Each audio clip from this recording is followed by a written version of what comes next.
Hey everybody, this is Blake here, and welcome to my review of You're Next. This was a very strange and exhausting experience for me.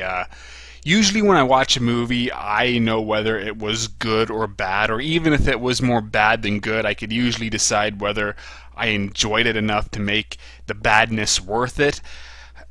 This movie, though, just from the beginning, I could never make up my mind about it. Even back when I first saw the trailer, I wasn't sure whether or not I wanted to see it in theaters. I thought the trailer made it seem like it was going to be really cool. I loved the villains' masks. The action seemed like it would be really intense, and it was just an awesome trailer. But at the same time, I really do not like home invasion movies. It's one of my least favorite subgenres of horror or thriller. The difference between a horror home invasion flick and a thriller home invasion flick is usually horror movies just emphasize the creepiness. The villains, their motives are very ambiguous. They're sneaking around the place and they provide lots of jump scares, whereas with home invasion thrillers, it's more about the scenario itself. People usually break in to rob these people or whatever, and they're terrorizing them, and it's much more intense. But I honestly prefer the horror variation of the home invasion film, just because at least, I don't know, sometimes they can be creepy. My biggest issue with home invasion movies, though, is that they're all way too alike. All of them seem to have identical formulas, complete with all of the same cliches and conventions. It just becomes tiring, because if you've watched one, you've pretty much seen all of them. It's just various levels of quality. Now, you could argue the same thing with slasher films. They're all pretty much the same. Well, I disagree. Even if they are very similar in terms of stories, usually they're pretty creative and out there with the kills, or at least the good ones are. With home invasion movies, I've seen good ones and bad ones, but I rarely see unique ones in any way. France has had a much better track record with home invasion flicks lately. I actually really did like Inside, Them, Martyrs, if that counts. Those are some really good ones, and I don't hate all home invasion flicks. It's much like the modern day paranormal films. I've liked plenty of them, but I don't necessarily care for the genre as a whole. So that was obviously going against You're Next. So I initially wasn't going to watch this in theaters because it was coming out the same weekend as The World's End. And the only reason I saw this before World's End was it was playing at a more convenient time. I'll see World's End tomorrow. But then the reviews started coming in, and the critics were surprisingly positive about this kind of movie. Usually they don't care for horror films, so immediately I'm like, okay, I'm going to have to see it, and I started really looking forward to it. I didn't read any of the reviews individually or watch any of them, because I usually try to avoid that until I do my own review. So then I went into the movie, and it was just like, my opinions are once again constantly at war with each other. I could not decide whether I hated the shit out of this movie or liked it. So I decided, in order to break this down, I'm going to discuss each individual act, because they're both guilty of different. They're all guilty of different sins, but at the same time they have different strengths too. And after I'd seen the movie, I could not make up my mind as to whether I liked or disliked it. And when I started writing the review, I still couldn't frickin' decide whether or not I liked or disliked it. It wasn't until after I'd gone to work and I'd let my thoughts stew around until I made my final decision, and you'll see what that was later. Okay, so the first act sucked. It sucked hard. I had no idea why people were loving this, because the acting just was bad. The characters were obnoxious. All of the interactions are uncomfortable to watch, or I guess I should say listen to, in the worst way possible. Almost all of the characters are either boring or just irritating. Now, with home invasion movies, there's usually two different setups when it comes to the family being targeted. You either have the normal family, which just means they're going to be incredibly boring. The idea is that this could happen to anyone, and including you. So in a way, the family is almost an avatar for us, the viewers. Or you have the family family dynamic being incredibly tumultuous. Everybody's unhappy with each other. They're constantly arguing, fighting, and the whole theme is going to be that they must unite in order to repel this intruding menace. The reason I don't like this too is that almost all movies which utilize one scenario or the other, neither are original by this point, and yet the filmmakers always seem to think that they're being incredibly unique. They're not. So obviously this one was going for the latter one. You know, everybody hates each other, and it's very painful to listen to and watch, especially as the acting isn't very good. Yeah, they're just very, very hard to watch. But I will give credit that the film ultimately resists this trope. The family, when they unite, it never seems to do any good for them, and they never really seem to consider reconciling at all, so I gotta give them credit for at least avoiding that cliche. But still, it didn't make the movie any easier to watch, especially during that first 20-30 minutes, however long the first act lasted. The directing I didn't think was very good too. I did not like the camera work. There's a lot of handheld camera stuff, which in itself is fine, but the way they do it, it just made me too aware that there was a camera in the room, that they were being filmed by a director, because this is not a found footage movie, so there's no justification for it. So it just made it more aware that these were actors performing for a movie, whereas I should have considered them as just characters conversing.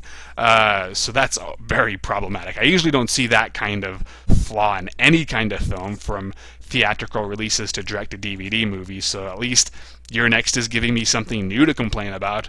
Also, the suspense, what little there is very minimal. The opening kill did nothing for me. The sex and nudity that appears in this film, I don't know why, but it felt kind of out of place. It's a weird thing to criticize, because, you know, I'm no prude when it comes to that kind of stuff, but I don't know, it just kind of felt like it was crammed in there. Weird criticism, I know, but I felt like bringing it up. The director keeps trying to do like this voyeur aspect of it, so you're seeing a bunch of shots, you know, through the windows and stuff like that. Nice attempt, but nothing really ever came out of it. It never made any scene unsettling or interesting on an aesthetic level.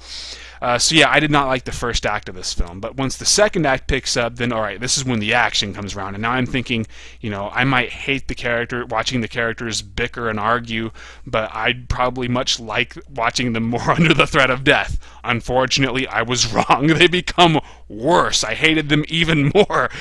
After the first attack, where people start getting sniped through the windows by arrows, strangely, they start arguing again, and like the shit that comes out of their mouth makes no sense within this context. You know, everybody's yelling over each other, which is always annoying to me, so I may have missed certain lines, but I heard, you know, one guy yell, "You're fat," or "You were always jealous of me." Then this girl just out of nowhere starts screaming, "None of you ever had any faith in me." And it just, oh my god, people, shut up. I hate listening to you.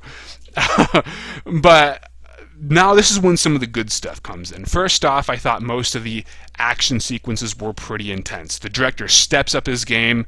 Every horror or action scene either has some creepiness to it, or it's just really intense and exciting. I was totally getting into it. It was very entertaining at this point. But the best thing about it was the main character finally comes through. Now, the main protagonist is the girlfriend to one of the brothers. Yeah, at first she's not really standing out. She's just kind of dull, but at least she's not pissing me off. But she ends up turning out to be really resourceful and strong and badass, and whereas everybody else is doing, you know, stupid stuff that you expect out of these movies. Another problem I have with home invasion films is the victims, they always do retarded stuff in order to advance the plot, because, you know, if they had brains, then the movie would be over with much quicker. Or it'd be a really boring movie. But you know, she's really, really intelligent. She's putting together all these different strategies and plans, and, you know, I really grew to like her. I thought she had the best actress portraying her, so she really made it worth it. And the first time when she really gets to shine, where she takes a hammer to one of the villains, I cheered. I thought it was amazing. This would ultimately come back to bite the movie in the ass in the third act, but we're not quite there yet. Now, I will still say that At times I felt like the movie was trying too hard to make the family stupid in order to emphasize how smart she was. In a way, it almost seemed like the filmmakers were saying, yeah, look at our heroine, she's awesome, whereas everybody else is just acting like what you usually expect in these kinds of movies. We're so much smarter than them. This smugness would ultimately sour the movie to me. It ended up being a wet blanket to where, at first I was kind of mixed on it. I thought it was really uneven, but eventually my feelings start to go downhill because there's a certain arrogance about the movie that I found incredibly unappealing. So let's move on to the third act. Now, the first two-thirds of the film were dark. They were bleak. They were intense. But then the third act develops this weird sense of humor that comes out of nowhere and felt painfully out of place. Imagine The Strangers, if anybody remembers that movie, and then imagine if the third act of The Strangers, which would be like the last 25-30 minutes, suddenly adopted a tone that was more akin to Cabin in the Woods. Okay, maybe that's a bit too extreme, but it develops like this real, I don't want to say witty sense of humor, but it thinks it's really being witty. So there's a lot of oddball dialogue, like one character, a killer has to say that he's a pacifist. A lot of ironic lines like that. And then there's this one part, I will admit one line did make me laugh, where a character complains that another character never does anything interesting, and the response to that did make me laugh. But it's almost as if the movie stopped taking itself seriously, because at this point, the main character, I believe her name's Erin, she's no longer just badass. She's too badass. It gets to the point where you can no longer take the villains seriously. They're being so easily overpowered by her, even though they have an advantage in numbers, and you find out that they should be badass based on their history. But she's treating these guys like they're jokes. And there's even a scene where she stalks one of the killers. That could have been really clever. I like that idea in theory, but the way it does it, to me, it just really diminished the suspense and the humor. I don't know. It's difficult to describe, but as I said, it just felt like the movie stopped taking itself seriously, and it seemed so smug about itself. It seemed like it thought it was hot shit, that it thought it was incredibly clever, and eventually the third act really made me start to dislike it, even though various scenes within the third act still did make me laugh. For example, when one of the killers slips, that cracked me up. But this is strange because, the first two-thirds, the best scenes were the more intense scenes. Now, whereas the best scenes in the third act were the more humorous scenes, and I guess I shouldn't say best because some of the worst scenes in the third act were also humorous scenes. So it was just a strange experience, and after I'd watched the film and I was trying to piece together all of my thoughts, there was so much good and there was so much bad that I honestly wasn't sure whether or not I liked the movie. So I came to the conclusion that I liked about half of it, disliked about half of it, but when I started to become more negative towards the film was the feeling that the film was too aware of its good attributes. So, as I said, it started developing almost a smug attitude that I just really did not like. So in the end, I ended up giving Your Next a negative review. Another issue I have with home invasion movies that this film sort of becomes victim to is the villains always seem to have unnecessarily complicated plots or plans.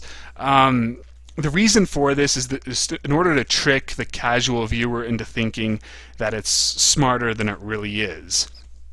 This film really takes that too far. At first, the villain's motives are very ambiguous. For all you know that these are just some psychotic assholes who got bored and decided to wipe out a family for absolutely no reason. That's fine. The Strangers did that, and I thought it worked okay there. But over time you begin to realize that they do have a more concrete, down-to-earth motive that is very mundane, and you actually see these kinds of motives appear in most home invasion flicks. But it just, to me, didn't explain certain actions of the villains. I really felt like they could have done this so much easier, but I don't know. I didn't think this movie thought a lot of its ideas all the way through. So there are a lot of holes here and there. And that to me really undermined the attempts at being clever, because as I said, the movie thinks it's incredibly smart, but when it didn't think all these ideas through, it just makes it seem more idiotic because it thinks it's so smart. I will give it credit though, it did throw me off a few times. There are some really good twists that in retrospect I should have saw coming, but I didn't. So props there, movie. So would I recommend it?